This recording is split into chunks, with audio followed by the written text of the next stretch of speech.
it's Ashley from Sweet Dreams Bake Shop, and welcome back to my channel where I make a lot of cake and cookie decorating tutorials, as well as share a lot of my life lessons that I've been picking up along the way. When I started making this cake, I really felt out of practice, but also it kind of was like riding a bike. I mean, it's not like it's been years since I made a cake, but it had been months, which was a long time for me.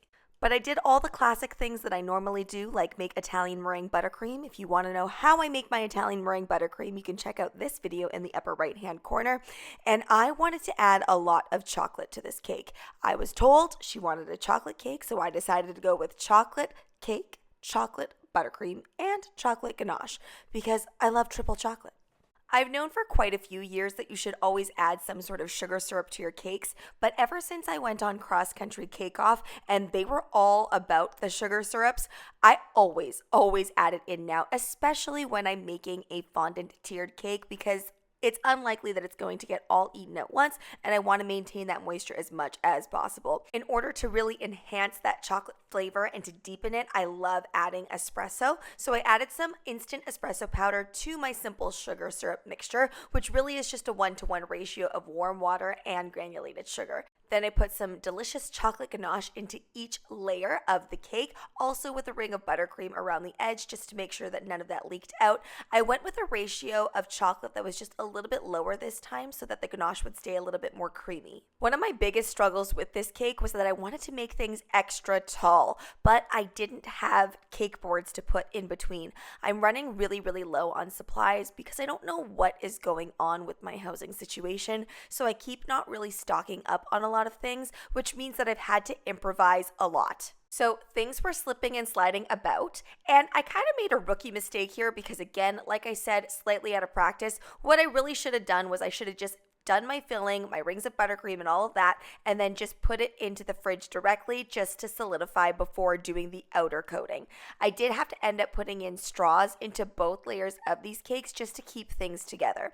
I was also kind of running low on time, being a single mom, you're running around a lot and you're having to catch up on a lot of housework when the kids are gone. So I was trying to do all that stuff at the same time. As I was coming up with the design for this cake, I really didn't know exactly what I wanted to do. I knew that I wanted it to have kind of a monochromatic look with little pops of glimmer in it because from the decorations that I had seen that were going to be used, that's kind of what the vibe was. It's interesting, but crumb coating the cake this time around took a lot longer than actually decorating the full cake. But if you don't have that solid crumb coat underneath, it's never going to work. And I was just trying to be really careful with this, and I was putting on a lot of layers. I was going out for a dim sum lunch date, so I really had to get this crumb coat part done so that by the time I came back a few hours later, everything would be super solid, and then it's way easier to cover a cake with fondant once everything is nice and solid. I watched this reel once where she was making this mini cake and she talked about how gingerly she needed to cover the cake in buttercream because it kept slipping everywhere, and I really felt that as I was doing this. Things were wobbly, but once you put that in the fridge, it solidifies nicely, especially because of that ganache. So once I came back from my dim sum date, I was ready to cover everything with fondant. So I put down some cornstarch, and you know what? I used to be the cornstarch queen, but now that I'm using this virgin ice fondant, I really don't need to do that. I always find that when I'm rolling out pie dough or sugar cookie dough, or in this case fondant, I really like to keep it moving because if you let it stick even just a little bit, it's going to be a disaster for you when you try to lift things up. So it's better to keep that product moving so that you know that nothing is sticking. I feel like sometimes I learn to cake decorate in like the most riskiest of ways because I've seen so many people roll their fondant onto like a rolling pin and then put it on the cake.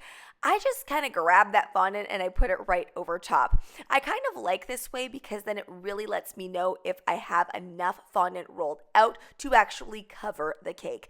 Whereas when you unroll it, I feel like it's kind of like a mystery of whether or not you do have enough fondant rolled out. I realize that I just said the word like a lot, but I'm just gonna go with it. Anyway, once I put the fondant on, this part can be tricky, especially with a tall cake. You really want to make sure that you kind of unravel each spot in the fondant so that nothing bunches up. And because I used Italian meringue buttercream, I can just press the fondant into there and it does stick. If you're using American buttercream, you will need to add a little bit of shortening to make sure that the fondant actually sticks to your cake. I didn't have all of the usual supports I would in this cake, so ordinarily if I was doing a two-tiered cake, I put a giant dowel in the center so that there really is no fear of things falling off. But in this instance, I really only had the short sticks, so I just kind of went with it, and honestly, it was really, really secure. I think one of my favorite parts of cake decorating is when I get to steam the cake, because any little imperfection or anything that just doesn't look saturated enough or clean enough all gets cleaned up when you use your clothing steamer on it. You could use a cake steamer, but why be fancy? You can go ahead and do double duty and just use a clothing steamer. The steam also does more for you than just clean up imperfections. What it also does is it allows the fondant to just get that little bit sticky so you can adhere other fondant pieces to your cake super easily. You don't have to whip out the water. You don't need any edible glue. It will stick like that and it will not unstick once it's adhered.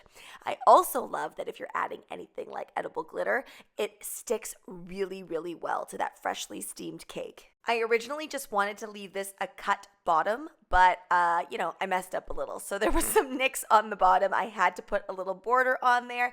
That's the way I fix most of my problems. Just put a border on there. I also did not want to rifle through all of my cookie cutters and fondant cutters just for one little rose. So I decided to improvise. I rolled out my fondant fairly thin, but not too thin. If you go really thin with your petals, it's true you're going to get a very realistic looking flower, but it takes forever for things to dry. So this is my very, very quick rose that I do when I'm in a pinch. And I kind of just mimicked the outline of the cutter that I have.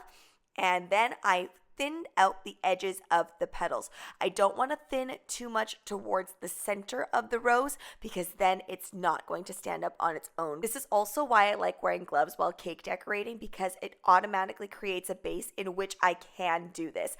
Otherwise, I would have to get out my foam board to make sure that those petals were nice and thin. Fold it in half and then just roll it up, making sure that you're kind of rolling it downward so that the center part is a little bit lower than those outside petals. And I honestly really didn't have to do too much. My cake was already steamed, so I secured that to the cake very, very easily. And having that chunkier base at the bottom allows me to kind of squish that fondant into that steamed fondant so everything sticks and there's lots of points in which it meets the cake. I really love this part too, where you can kind of just make the rose look a little bit more realistic by separating out those petals and then thinning things out a little bit more if needed. Using some luster dust mixed with a little bit of vodka, I'm just painting the edge, and I also splattered the bottom of the cake as well because that's just classic Sweet Dreams Bake Shop. And here is the finished product. I believe there are about 40 to 50 guests at this party, and the whole cake did not get finished. When you have an extra tall cake like this, it actually serves a lot of people. Thanks so much for watching, guys. Don't forget to like, share, and subscribe so you can be part of the Sweetie fam. Right now, I'm uploading when I want to, which apparently seems like it's every day right now, so be sure to comment, request, or ask a question. I love hearing from you guys, and do let me know in the comments below, how much would you charge for this cake? Because I'm completely out of touch with that. Bye!